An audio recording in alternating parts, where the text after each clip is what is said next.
Hola, espero estés muy bien y te doy la bienvenida a estas cortas reflexiones. Todos los martes estamos hablando acerca de eclesiología, es decir, la doctrina de la iglesia, pero la hemos abordado desde el enfoque de nuestra responsabilidad individual, iniciando con cómo hacer o qué hacer cuando seamos los únicos creyentes en algún lugar, cómo se funda una iglesia, cuáles son los oficiales de una congregación, cómo surgen los diáconos, cómo surgen los ancianos, y hoy vamos a resolver otra inquietud, y es acerca de los pastores, los obispos y los ancianos. Son tres personas diferentes, son la misma persona, son tres términos para expresar el mismo rol de la persona. Bueno, iniciemos con el menos utilizado. La palabra menos utilizada en la Biblia para dirigirse a los líderes espirituales de las congregaciones es pastores. Es la que menos veces aparece y la mayoría aparece en el libro de Hebreos finalizando la carta. ¿Listo? Ahora, la segunda que más aparece es la palabra obispo, que significa supervisor. Ahora, literalmente no se usa la palabra pastor para tenerlo presente. En griego no se usa la palabra pastor de el que cuida ovejas, sino que es una palabra que significa dirigente, que es hegeomai, que significa dirigente. No sé griego, estoy seguro que lo pronuncié mal, procuro no pronunciar el griego porque suelo equivocarme mucho, pero la palabra es principalmente dirigente, ¿sí? Gobernador. No es pastor de ovejas, sino gobernador. Pero se tradujo como pastor porque va más ligada a la labor de apacentar. Igual ahorita revisamos esa parte. Obispo, que viene la palabra episcopos, que significa supervisor o auditor. Aparece más de 6 veces. Más que pastor, la palabra pastor aparece realmente directamente mencionando como pastores, aparece solo 4 veces. Entonces, para tenerlo presente. Y luego viene la más utilizada, que es la palabra anciano, que es presbúteros. De ahí viene lo que se conoce como presbiterio, ¿sí? Que es el grupo de ancianos que lidera una congregación. ¿Son diferentes? ¿Son la misma persona? Bueno, para revisar si son la misma persona, o sea, si son tres formas de dirigirse a la misma persona, antes de mirar su función al detalle y sus requisitos, porque los tenemos que revisar, porque ya hace 8 días mencionábamos de que cuando Pablo fue delegando el nombramiento de ancianos a Timoteo y a Tito, le fue necesario enviarle una lista con los requisitos para los obispos o para los ancianos. Entonces eso los vamos a revisar, pero pues estas reflexiones son cortas, así que las vamos a revisar después. Hoy vamos a centrar en llegar a la conclusión de si son lo mismo o son diferentes. Entonces entremos directamente en materia. Vayamos a 1 Pedro capítulo 5. ¿Listo? 1 Pedro capítulo 5. Ya vimos en Hechos que se mencionan a los ancianos. Y hablamos acerca de que los ancianos, para los primeros creyentes que venían vinculados directamente al pueblo judío, era la figura que se tenía en el Antiguo Testamento, en el Antiguo Pacto con respecto al Sanedrín, que tampoco se menciona su composición en la Biblia, sino que son ancianos o personas sabias, maduras, que permitían tomar decisiones. Un ejemplo claro es cuando Jethro le sugiere a Moisés que arme un equipo de personas que le ayuden a juzgar al pueblo. Este rol lo cumplían los ancianos. Entonces aquí dice lo siguiente: ruego a los ancianos que están entre vosotros. Por lo general una iglesia tenía varios ancianos. Yo anciano también con ellos. Pablo aquí lo dice tanto en edad como en sabiduría. Y testigo de padecimientos de Cristo, que soy también partícipe de la gloria que será revelada. Entonces, hasta este punto está como dando la introducción, y aquí va la petición para los ancianos. Apacentad la grey de Dios que está entre vosotros, cuidando de ella, no por fuerza sino voluntariamente, no por ganancias honestas sino con ánimo pronto, no como teniendo señorío sobre los que están en vuestro cuidado, sino siendo ejemplos de la grey. Y cuando aparezca el príncipe de los pastores, vosotros recibiréis la corona incorruptible de gloria. ¿A quién le está hablando el apóstol Pedro? Inicialmente él está hablando a los ancianos. Durante todo lo que viene mencionando, seguirá hablando a los ancianos, ¿sí? Es decir, no hay un cambio de escenario, no un cambio de público, sino que él le habla a los ancianos y menciona que pues él también es anciano, igual que ellos en la capacidad de tomar decisiones y de dirigir. Pero a los ancianos les está pidiendo que apacenten la grey de Dios, una función que uno esperaría del pastor. Y luego menciona al príncipe de los pastores, que recompensará a los ancianos. no es el príncipe de los ancianos, ni el príncipe de los dirigentes o de los episcopos o de los obispos. No, es el príncipe de los pastores, haciendo gran relevancia al tema de que Cristo es el buen pastor y nos cuida de una forma excelente. Y una de las funciones de los ancianos es ejercer el rol de pastor desde el punto de vista de este pasaje, es decir, apacentar la grey de Dios. Vayamos a otro pasaje que ocurre algo muy similar. Vayamos a Hechos, capítulo 20, versículo 17. Dice lo siguiente: enviando pues desde Mileto a Éfeso, hizo llamar a los ancianos de la iglesia. Nuevamente, de una iglesia manda llamar a varios ancianos, aunque por lo general cuando Pablo hablaba con una ciudad podían haber en un pueblo varias iglesias, pero digamos que la comunicación era para todas las iglesias que estaban en ese lugar. Pero pues en este caso, ancianos de una iglesia, dando también a entender la pluralidad del liderazgo, es decir, que incluso en una iglesia pueden haber varios ancianos.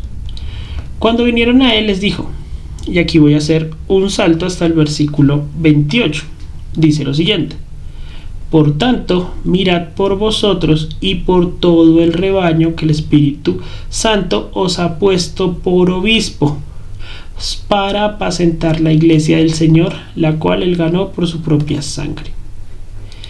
Aquí es el único lugar en toda la escritura donde los tres términos o las tres referencias están tan cerca.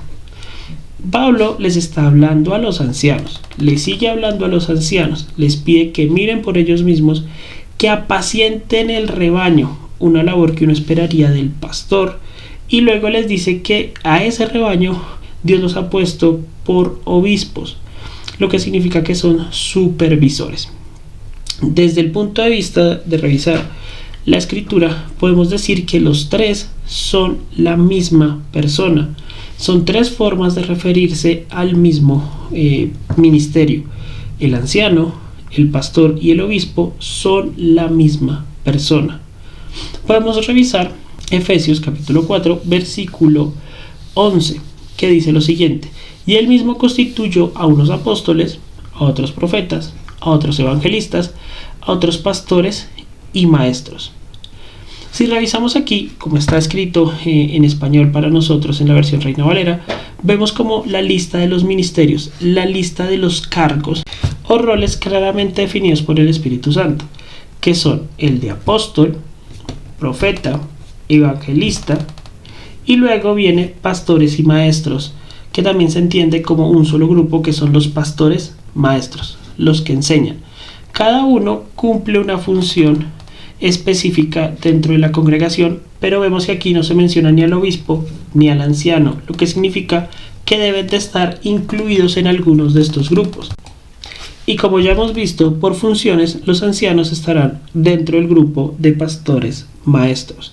También porque dentro de los requisitos vamos a ver que para los ancianos es necesario que tengan la capacidad de enseñar, tanto enseñar en general como de enseñar para entrenar futuros líderes, futuros ancianos y pastores.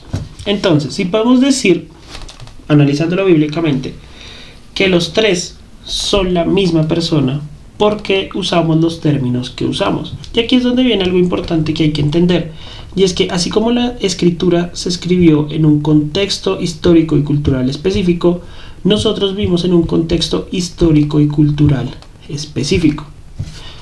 ¿Qué significa esto? Que nosotros usamos el término pastor no porque sea el más usado en la escritura, tampoco está mal usarlo, o sea, no por ser el que menos se usa no significa que no se pueda usar, no, sino porque es el que menos confusión causa en nuestra cultura. ¿A qué me refiero? A que cuando yo me siento con una persona a hablar y decir me reuní con el pastor el domingo, fácilmente va a entender que no me refiero a un pastor de ovejas, sino a un líder espiritual de una iglesia cristiana. Pero si yo le digo me reuní con el obispo el fin de semana, la persona puede llegar a pensar que me reuní con un líder religioso de una iglesia católica. Y lo mismo, si yo digo me reuní con el anciano el fin de semana, me va a decir ¿con cuál? ¿Con qué anciano? ¿Algún anciano físico? ¿Un viejito? Lo que nosotros comúnmente llamaríamos así, una persona muy mayor, aunque sí, algunos pastores son muy mayores, pero es para evitar confusión. Por eso usamos el término de pastor, para elegirnos a nuestros queridos pastores, también con muchísimo respeto. Pero hay que entender que eso también es como la influencia cultural del entorno, lo que menos confusión causa. Pero los tres términos son uno solo. Hay que también hacer la aclaración de que para algunas congregaciones el presbiterio, es decir, el grupo de ancianos de dirección, y el pastor son roles diferentes. ¿Sí? Los toman como roles diferentes, dándole una autoridad superior al pastor para temas de administración y cuidado de la iglesia, y al presbiterio o un grupo de ancianos dándoles la posibilidad de aconsejar y ayudar al pastor en el trabajo sin tener como el nombramiento o las responsabilidades del pastor. También hay que entender que hay una gran diferencia entre un pastor que sirve medio tiempo, tiempo parcial, y un pastor que sirve tiempo completo, en cuanto a la cantidad de cosas que pueden hacer, aunque ambos sean pastores, obispos o ancianos. Pero desde el punto de vista de la escritura no vemos nada que nos evidencie que un pastor y un anciano son roles diferentes. Son en la Biblia utilizados como incluso equivalentes, es decir, cuando empieza hablándoles a los ancianos les habla como si fueran pastores, en algunos casos intercambia obispo por anciano, luego les dice a los ancianos que ellos que han sido puestos por obispos, y luego está hablando de los obispos e intercambia por ancianos. Va a pasar bastante y cuando veamos los requisitos lo vamos a notar mucho. Pero entonces hay que aclarar que cuando esté hablando en la escritura acerca de los requisitos de los pastores, de los obispos o de los ancianos, aunque no vemos requisitos de pastores, no está. Pero cuando diga obedecer a vuestros pastores y orar por ellos, también se refiere a los obispos y a los ancianos, ya que es un solo rol. El liderazgo cae sobre un solo ministerio. No está, digamos que no hay escalones, es como la persona que rinde cuentas al Señor, los diáconos que sirven y el resto de la congregación. Claro, tenemos los profetas, las personas que se dedican a predicar exclusivamente, tenemos los evangelistas, los que principalmente evangelizan alrededor de la iglesia, los que son apasionados por la predicación del evangelio 24/7, y tenemos los apóstoles o los misioneros, que son los que van a otros lugares a predicar el evangelio. Si se fijan, estos tres roles se enfocan en predicar tanto la enseñanza bíblica como predicar el evangelio, como llevar el evangelio a otros lugares, pero el que se encarga del cuidado, de la atención, de proteger, de velar por ellos, de mostrar ese amor al detalle y de capacitar nuevos líderes, principalmente es el pastor. Claro, ahora hay que también tener claro que el apóstol o el enviado, el misionero, en el ejemplo bíblico, lo último que hacía en una congregación era establecer ancianos. Era lo último que hacía, es decir, una congregación no quedaba funcional hasta no establecerse los ancianos. ¿Para qué? Para que tuvieran independencia y liderazgo maduro que pudiera dirigir la iglesia sin depender del misionero o del apóstol, Pablo en este caso, para su funcionamiento, sino que pudieran crecer e irse edificando tranquilamente. Entonces, espero que con esto haya quedado resuelta la duda. Lo vimos muy por encima, hay hartos pasajes que podemos revisar. Voy a poner en el enlace en la descripción del video, voy a poner un texto que me enviaron que me pareció también que lo explica muy bien para tenerlo presente. Y ya dentro de 8 días ya empezaremos a hablar acerca de los requisitos de los diáconos y luego requisitos para los obispos y luego pues para los ancianos, que son el mismo rol. Entonces nos estamos hablando. Muchísimas gracias por ver este video. Bye.